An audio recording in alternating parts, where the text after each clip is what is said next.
नमस्कार मित्रांनो, मुख्यमंत्री माझी लाडकी बहीण या योजनेअंतर्गत निधी वितरित करण्याबाबत महाराष्ट्र शासनाचा 30 जून 2025 रोजी एक जाहीर प्रसिद्ध करण्यात आलेला आहे।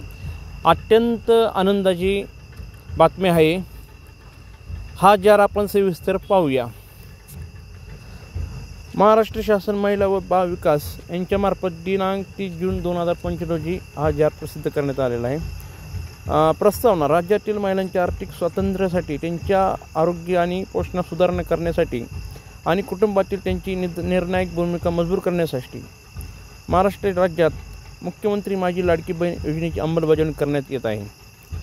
सदर योजनेअंतर्गत पात्र दरम्यान राज्यातील 25 ते 65 या वयोगटातील प्रत्येक पात्र विवाहित, विधवा, गडपडीस, परिपक्वता आणि निराधार महिला तसेच त्या कुटुंबातील केवळ एक अविवाहित महिला तिच्या स्वतःच्या आधारला संलग्न असलेल्या बँक खात्यात थेट DBTद्वारे 78 डायरेक्ट बेनिफिशरी ट्रान्सफर दरमहा 1,500 रुपये इतकी रक्कम देण्यात येते। सन 2025-26 आर्थिक वर्षात मुख्यमंत्री लाडकी बहीण योजनेच्या मागणी X1 लेखनिश 2235D अंतर्गत 31 अनुदान वितरण उद्दिष्टाखाली करण्यात आलेल्या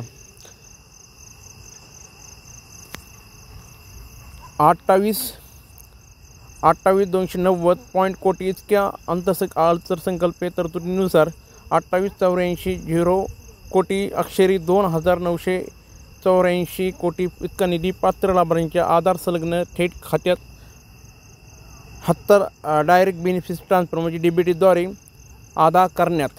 ट्रान्सफर करण्यात अनुषंगाने वितरित करण्याची बाब शासनाच्या विचारात होती। शासन निर्णय सन 2025-26 आर्थिक वर्षात मुख्यमंत्री माझी लाडकी बहीण योजनेच्या मागणी उद्दिष्टाखाली साधारण अक्षरी 2,984 कोटी फक्त इतका निधी सर्वसाधारण घटकास वितरित करण्यास शासन मान्यता देण्यात येत आहे।